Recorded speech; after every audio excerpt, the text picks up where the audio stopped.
नमस्ते बच्चों, गणित की इस क्लास में स्वागत है आपका। आज हम यूक्लिड विभाजन प्रमेयिका के बारे में जानेंगे।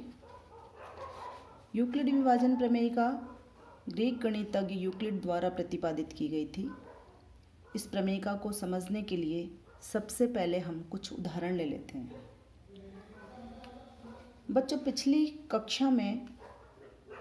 कक्षाओं में आपने भाग संक्रिया का अध्ययन किया है और हम जानते हैं कि एक धनात्मक पूर्णांक को दूसरे धनात्मक पूर्णांक का भाग देने पर भागफल और शेषफल प्राप्त होता है।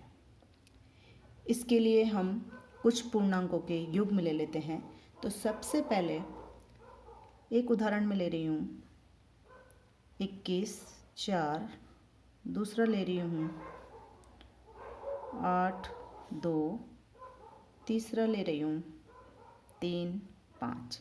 जैसा कि आप पूर्व कक्षाओं में भाग की संक्रिया को करते आ रहे हैं, ऐसे ही हम यहाँ पर करेंगे।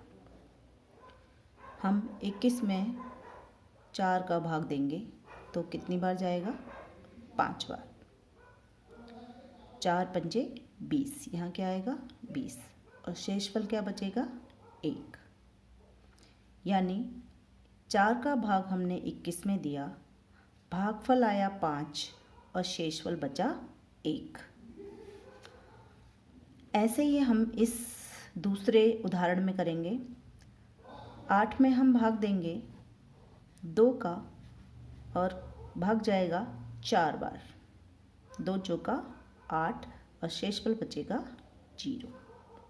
इस तीसरे उदाहरण में भी हम 3 में 5 का भाग देंगे, क्योंकि यहाँ पर 5 का भाग 3 में नहीं जाता है, यानी 0 बार, यानी 1 से कम बार, यानी 0 बार भाग जाएगा।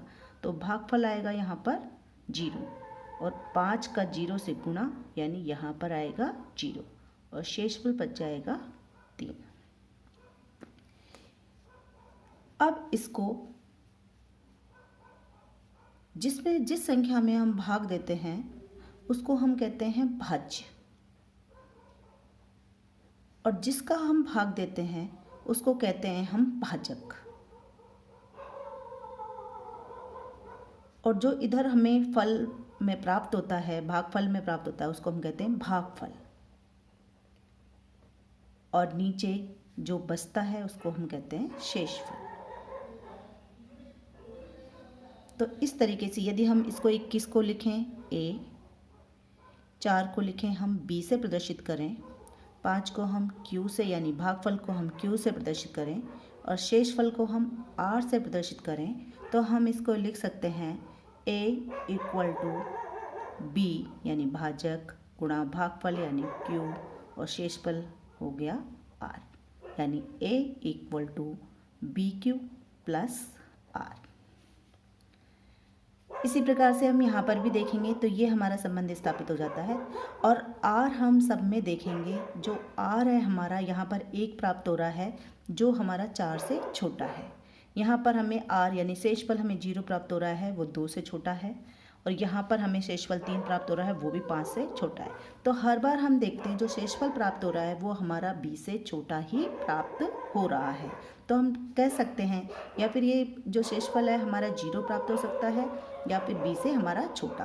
तो इसको हम लिख सकते हैं कि जो r है वो 0 के बराबर हो सकता है, 0 से बड़ा हो सकता है, परंतु हमेशा b से छोटा होगा। तो इस परिणाम को ही, जो ये परिणाम प्राप्त हुआ है, ये परिणाम हमें इन उदाहरणों से प्राप्त हुआ है, इसी को ही हम कहते हैं गणित में यूक्लिड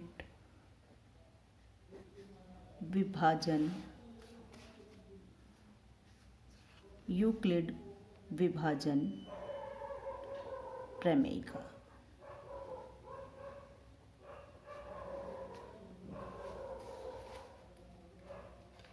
और इस यूक्लिड विभाजन प्रमेयिका को औपचारिक रूप से इस प्रकार से व्यक्त किया जा सकता है कि यदि a और b दो धनात्मक पूर्णांक हैं